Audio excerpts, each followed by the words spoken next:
Hello everyone. आज के इस वीडियो में हम लोग शॉर्ट हैंड से रिलेटेड कुछ ज़रूरी बातों के बारे में डिस्कशन करेंगे। इस वीडियो में हम लोग जानेंगे कि शॉर्ट हैंड जो है वो क्या होता है, बेसिकली कितनी तरह के शॉर्ट हैंड की टेक्निक्स होती हैं, शॉर्ट हैंड जो है वो सीखने में, शॉर्ट हैंड या फिर स्टेनोग्राफी एक ही बात है, इसको सीखने में आपको कितना टाइम लग जाएगा, एवरेज या मिनिमम मैक्सिमम सारा चीज़ का यहाँ पे बात होगा। उसके बाद आपको जो है शॉर्ट हैंड का जो सीखना है वो कब स्टार्ट करना चाहिए, यानी आपका प्री के एग्ज़ाम के पहले स्टार्ट करना चाहिए या उसके बाद स्टार्ट करना चाहिए, ये सब के बारे में बात करेंगे। कोचिंग की ज़रूरत क्या है नहीं है इसके बारे में, और फाइनली अगर आप घर पे सीखना चाहते हैं तो कैसे सीख सकते हैं, इस लॉकडाउन के टाइम को यूज़ करना चाहते हैं तो कैसे कर सकते हैं। ठीक है, तो सबसे पहले बात कर लेते हैं कि शॉर्ट हैंड जो है वो क्या होता है। तो शॉर्ट हैंड जो है वो जो मौखिक भाषा है, यानी कि जिस भाषा में मैं आप बोल रहा हूँ, आप बोल रहे हैं, सुन रहे हैं, यानी जो वॉइस है, वॉइस को ये रिटन लैंग्वेज में कन्वर्ट करता है। ठीक है, ये वॉइस की लैंग्वेज है, वॉइस को कन्वर्ट करता है, ये बोलने की भाषा को कन्वर्ट करता है। ठीक है, जैसे कि मान लीजिए कोई बंदा बोलता है एप्पल, ठीक है, वो एप्पल बोल रही है, चलिए वो बोल रहा है कैट, कैट वो बोला, तो शॉर्ट हैंड की जो भाषा है उसमें लगभग इसको इस तरह से ये डिनोट किया जाएगा, ये हो गया कैट। ठीक है, ये ग्रेट शॉर्ट हैंड का मैं बोल रहा हूँ, रफली मैं इसको कन्वर्ट कर पाया, पूरा नहीं हो पाया क्योंकि ऐसे मोबाइल्स की स्क्रीन पे लिखने में थोड़ा प्रॉब्लम होता है, लेकिन इस तरह से आप समझ सकते हैं कि ये मैंने यहाँ पर लिख दिया है कैट। ठीक है, तो ये जो है आप देखेंगे कि अगर आप CAT कैट ऐसे लिखेंगे तो आपको बहुत ज़्यादा टाइम लगेगा कंपैरेटिवली, आप ऐसे जो है तुरंत लिख सकते हैं। ठीक है, इसके कंपैरिजन में आप ये तुरंत लिख देंगे, और जो बंदा शॉर्ट हैंड पढ़ता है वो इसको पढ़ के समझ भी लेगा कि ये जो है कैट लिखा हुआ है। ठीक है, तो कहने का मतलब है कि आप जो है बहुत ही तेज़ी से चीज़ों को लिख सकते हैं। ठीक है, कोई अगर आपके सामने स्पीच दे रहा है, कोई नेता अगर स्पीच दे रहा है तो उसको अगर आप लिखना चाहें तो आप इस भाषा को प्रिफर करेंगे। ठीक है, आप इसको लिखना पसंद करेंगे इससे, क्योंकि आप उसको बहुत ही जल्दी जल्दी लिख सकते हैं, और फिर बाद में आप इसको नॉर्मल भाषा में कन्वर्ट कर लीजिए, इसी के आपको पैसे मिलेंगे जो आप स्टेनोग्राफर का काम करेंगे उसके ऊपर। ठीक है, और ये वाली भाषा में आप इतनी रफ्तार से नहीं लिख पाएंगे, कभी नहीं लिख पाएंगे, तो इसीलिए आपको एक तरह की नई तरह की लिपि सीखनी पड़ती है। लिपि, ये एक तरह से आप लिपि ही कह सकते हैं इसको, थोड़ा थोड़ा दिखने में ये उर्दू जैसा लगता है, ये अगर इंग्लिश में ग्रेक शॉर्ट हैंड का सिस्टम का मैं बात करूँ तो। ठीक है, तो ये हो गया कि शॉर्ट हैंड क्या होता है। नेक्स्ट है कि कितनी तरह के शॉर्ट हैंड की टेक्निक्स होती है। तो देखिए इंग्लिश में कुछ दो तीन तरह की होती है, जैसे सबसे ज़्यादा जो फेमस आपको मिलेगा वो मिलेगा पिटमैन का सिस्टम है। उसके बाद ग्रेग का सिस्टम है, जिसके बारे में मैंने अभी आपको लिख करके दिखाया। मैंने अपने टाइम में ग्रेग का ही सिस्टम सीखा हुआ है, इसलिए मैं ग्रेग में वहाँ पे आपको लिख करके दिखा रहा था। उसके बाद जो है हिंदी की भी अलग अलग होती है, जैसे हिंदी में एक ऋषि प्रणाली होती है, अशुलिपि, ऋषि अशुलिपि होती है, तो इस तरह से, और हिंदी में भी दो तीन और प्रणालियाँ भी है, तो हिंदी वाले जो है अलग अलग तरीक़ा से सीखते हैं, और इंग्लिश का ग्रेग और पिटमैन है, ज़्यादा फेमस पिटमैन है। और इसमें जो है डिफरेंस ये है कि पिटमैन जो है उसमें आप बहुत ज़्यादा स्पीड आप अटेन कर सकते हैं, मतलब उसमें स्पीड अटेन करने का कोई और छोर नहीं है, आप कितना स्पीड भी पा सकते हैं, बहुत ज़्यादा हाई स्पीड आप उसमें ले सकते हैं। लेकिन क्या है कि इसको सीखने में थोड़ा ज़्यादा टाइम लगता है as comparison to Gregg. Gregg में क्या होता है कि आपका स्पीड का एक अपर लिमिट होता है, आप बहुत ज़्यादा स्पीड इसमें नहीं पा पाएंगे। हालांकि स्टेनोग्राफर ग्रेड C&D के एग्ज़ाम में जो 80 वर्ड्स पर मिनट और 100 वर्ड्स पर मिनट का रिक्वायरमेंट होता है स्टेनोग्राफर वाले एग्जाम में, तो ये दोनों आप ग्रेग से भी पा सकते हैं, ग्रेग में भी इतना हो जाएगा, कोई दिक्कत वाली बात नहीं है। लेकिन फिर भी पिटमैन ज़्यादा फेमस है और ज़्यादा लोग पिटमैन को प्रीफर करते हैं। तो इसमें क्या है कि आप अपने हिसाब से सिस्टम को चुनिए। हिंदी में भी जो सिस्टम है उसका पूरा पहले आप रिसर्च कर लीजिए, बैकग्राउंड देख लीजिए कि कौन सा स्पीड जो है आपके लिए बेटर रहेगा, किसको आप आसानी से सीख सकते हैं, थोड़ा सा इंट्रो लीजिए, और किससे आप स्पीड भी अटेन कर पाइएगा, वो सब समझने के बाद भी अपना एक टेक्निक को चूज़ करिए, क्योंकि टेक्निक जो है वो बार बार आप चेंज नहीं कर सकते। एक बार आपको अच्छे से सोच करके चुन लेना है, उसके बाद आप उसको चेंज नहीं कर पाइएगा, इजीली चेंज नहीं कर पाइएगा। करने का तो कर ही लीजिएगा लेकिन इजीली चेंज नहीं कर पाइएगा, इसलिए आपको अच्छे से शॉर्ट हैंड की टेक्निक को पहले सेलेक्ट कर लेना है। अब मान लीजिए आपने शॉर्ट हैंड की टेक्निक को सिलेक्ट कर लिया, मान लेते हैं कि किसी भाई ने पिटमैन का सिस्टम चूज़ किया कि हाँ मैं पिटमैन सीखना चाहता हूँ। ठीक, अब उसके बाद बात होती है कि कितना समय लग जाएगा सीखने में। ठीक है, पूरा शॉर्ट हैंड मास्टर करने में, और स्टेनोग्राफर ग्रेड C&D का जो एग्ज़ाम होता है जिसमें कि आपका 80 वर्ड्स पर मिनट और 100 वर्ड्स पर मिनट का जो स्पीड आपको अटेन करना होता है वो कितने टाइम में हो जाएगा। देखिए सबसे पहले तो इसमें होता है कि कुछ रूल्स होते हैं, जैसे हमने बचपन में अंग्रेज़ी लिखना सीखा था, ABCD पहले हम सीखते थे, फिर A for Apple, B for ball ऐसा सीखा। उसके बाद फिर एप्पल और बॉल ये सब चीज़ों को कनेक्ट करके हमने सेंटेंस बनाया कि I eat an apple every day, इस तरह से कर करके हमने रूल्स को सीखा था, और उसके बाद हम उसको एक सेंटेंस में ढालना शुरू किए थे। तो इसमें भी रूल्स होते हैं कुछ। ठीक है, जैसे कि मैंने उस टाइम आपको वो कैट वाला एग्जांपल लिया था कि उसमें क्या था कि ये क को हम लोग इस तरह से लिखते हैं, फिर इस तरह से कुछ A होता है, और फिर ऐसा थोड़ा लंबा करके ये T हो जाता है, और इस तरह को हम जब कनेक्ट करेंगे तो हम एक वर्ड लिख लिए। अब इसी तरह के सारे वर्ड्स को मिला मिला के हम सेंटेंस लिखेंगे, तो इस तरह से क्या होगा कि आपका एक पूरा सेंटेंस बनेगा, और ये होता है पूरा रूल्स। तो ये रूल्स को सीखने में आपको 1 से 2 महीने का टाइम लग जाएगा। आप कोई भी सिस्टम कर रहे होंगे उसमें आपको 1 से 2 महीने का टाइम लग ही जाएगा। और अगर आप बहुत ज़्यादा हाईली डेडिकेटेड होकर करेंगे तो मे बी शायद कोई बंदा 1 महीने में कर ही ले, नहीं तो जनरली 1.5 से 2 महीना तो लग ही जाता है आपको रूल्स को सीखने में, समझने में। रूल्स समझने के बाद क्या होगा कि तुरंत रूल सीखने के बाद आपका स्पीड भी नहीं बनेगा।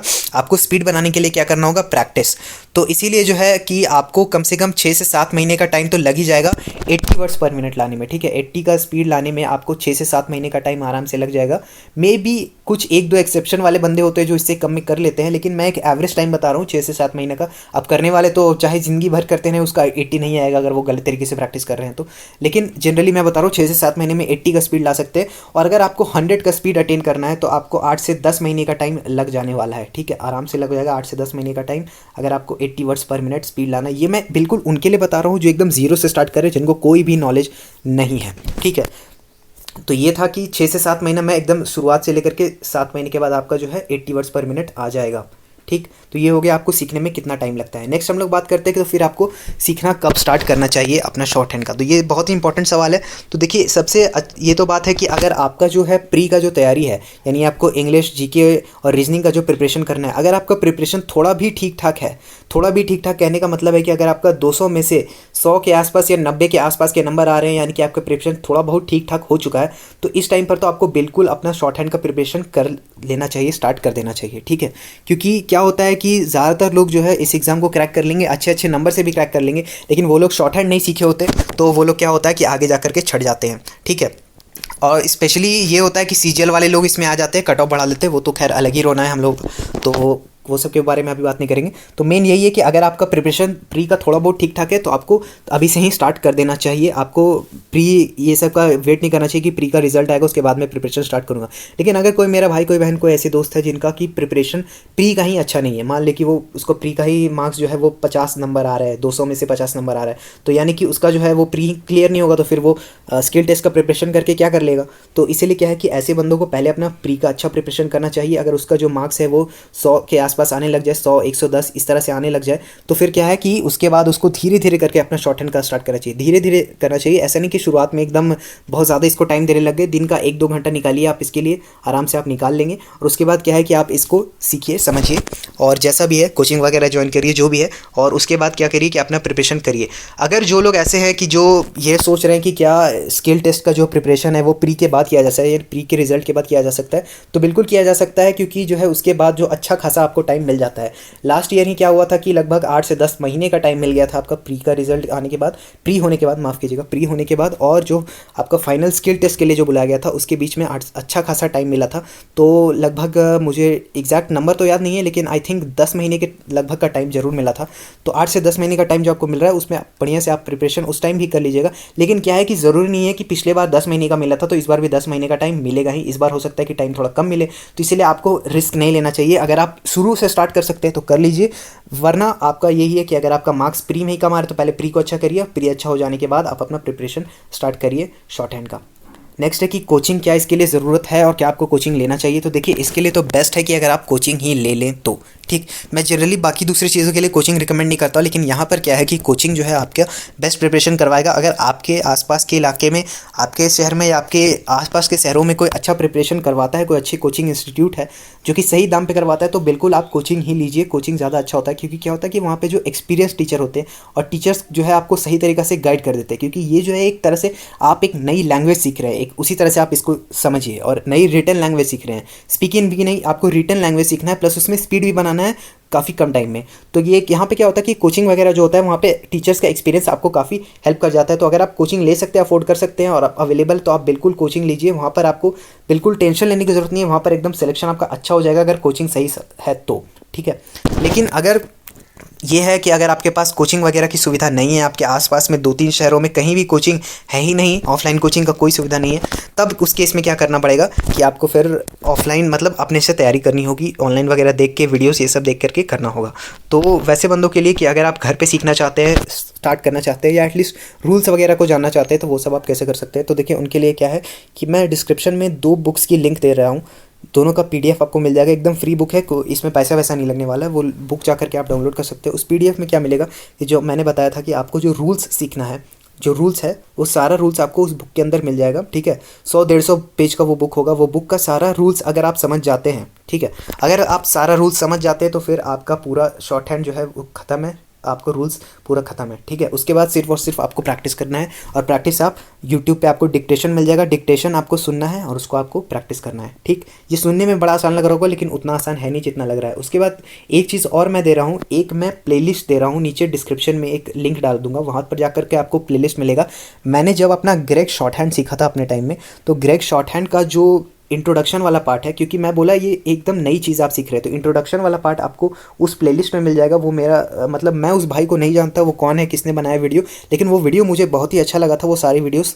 तो इंट्रोडक्शन के लिए वो सही है। वो कंप्लीट प्लेलिस्ट नहीं है, वहाँ पर हर चीज़ आपको नहीं मिलेगा, लेकिन शुरुआत का काफ़ी सारा पार्ट आपको वहाँ पर के कवर हो जाएगा। और उसके बाद वो वीडियोज़ देखने के बाद अगर आप बुक्स को पढ़ेंगे या उसके साथ साथ बुक को पढ़ेंगे तो क्या होगा कि आपका प्रिपरेशन बहुत ही अच्छा तरीके से हो जाएगा, आपको दिक्कत नहीं होगा, ठीक है। और प्रैक्टिस वगैरह का भी है, लेकिन बस एक चीज़ ध्यान रखिएगा, जो अभी तक प्लेलिस्ट में जो वीडियोस डाले हुए हैं वो कंप्लीट वीडियोस नहीं है। क्योंकि क्या होता है कि देखिए, बहुत बार हम लोग क्या होता है कि भाषा को सीखते हैं और शुरुआत में ही हम लोगों को लगने लगता है कि हम लोग सब चीज़ को जान गए हैं। जैसे मान लीजिए मैं एक एग्जांपल लेता हूँ इंग्लिश भाषा का ही, कि इंग्लिश भाषा में क्या है कि एक बच्चा अगर कुछ सीखता है, मान लीजिए वो कन्वीनियंस की स्पेलिंग सीखता है, ठीक है। कन्वीनियंस का एक लंबा चौड़ा स्पेलिंग है, वो स्पेलिंग को वो सीखता है और बाद में क्या होता है, तो उसको लगता है कि मैं पूरा इंग्लिश सीख चुका हूँ। लेकिन बाद में क्या होता है कि उससे जो ज़्यादा एक्सपीरियंस्ड आदमी रहता है वो क्या है, लिखते टाइम कन्वीनियंस को CON लिख करके डॉट लगा देता है और इसी में वो समझ लेता है कि ये जो है ये कन्वीनियंस हो गया इसका मतलब।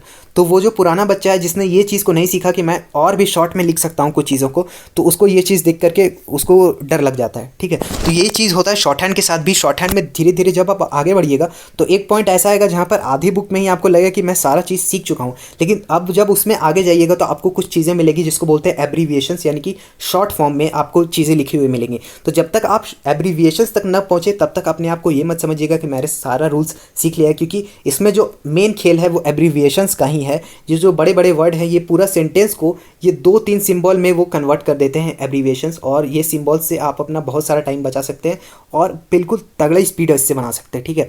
तो अगर आप घर पे सीखना चाहते हैं तो वो नीचे प्लेलिस्ट में जाइए, प्लेलिस्ट से देख सकते हैं। मेरे पास सिर्फ ग्रेग की ही प्लेलिस्ट है, क्योंकि मैंने अपने टाइम में ग्रेग सीखा था। बाकी जो पिटमैन वाले सिस्टम है या फिर हिंदी वाले सिस्टम है उसका मुझे एक्सपीरियंस नहीं है, इसलिए मैं कोई प्लेलिस्ट नहीं दे पा रहा हूँ, उसके लिए मैं माफ़ी चाहता हूँ।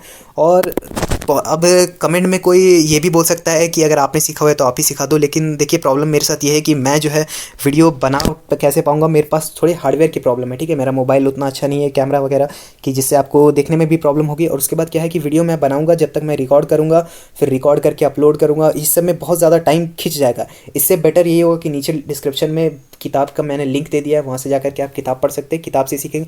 देखिए जो भी बंदा आपको सिखाता है, इवन जो कोचिंग भी आपको सिखाता है, वो सारा वो किताब ही आपका कवर करवाता है, उसके बाहर कहीं नहीं जाता। वो किताब में ब्रह्मास्त्र छुपा हुआ है, जो उस किताब को समझ लेगा उसका ये सब एग्जाम क्लियर हो जाएगा। बस उसके बाद उसको प्रैक्टिस ही करना होता है, ठीक है। हाँ, अगर आप बोलेंगे तो डिक्टेशन वगैरह हम लोग लगवा देंगे, डिक्टेशन हम लोग दे सकते हैं, लेकिन क्या है कि पूरा लेसन्स बनाने में बहुत ज़्यादा मेहनत लगता है। और अभी क्या है कि चैनल पे उतने जो है सब्सक्राइबर वगैरह भी नहीं है, उतना व्यूअर्स भी नहीं है, तो इसीलिए आप हमारी वेट मत करिए। नीचे आपको प्लेलिस्ट में जो मिलेगा वो प्लेलिस्ट में जाकर के वीडियोस देखिए, अगर आप ग्रेग सीखना चाहते हैं तो। और अगर आपको पिटमैन सीखना है या फिर बाकी दूसरे सिस्टम सीखने हैं तो उसका भी आपको बुक ढूंढना होगा या फिर इसी तरह से काम करना होगा। पिटमैन और ग्रेग का दोनों का मैं बुक नीचे डलवा रहा हूँ, ठीक है, नीचे आपको डिस्क्रिप्शन मिल जाएगा। और अगर हिंदी वाले भाई हैं तो हिंदी वाले लोग भी क्या करेंगे कि इसी तरह से अपना जो है रिस्पेक्टिव बुक्स को वो ढूंढ लेंगे और उससे वो पढ़ करके घर में सीख सकते हैं, ठीक है। तो इतना सा ही छोटा सा ये वीडियो था। वीडियो देखने के लिए बहुत बहुत धन्यवाद। उम्मीद है आपको वीडियो देख करके कुछ भी यूज़फुल इन्फॉर्मेशन ज़रूर मिला होगा। वीडियो को लाइक करके आप हमारा मनोबल बढ़ा सकते हैं। मेरा नाम है ऋषिकेश। जय हिंद।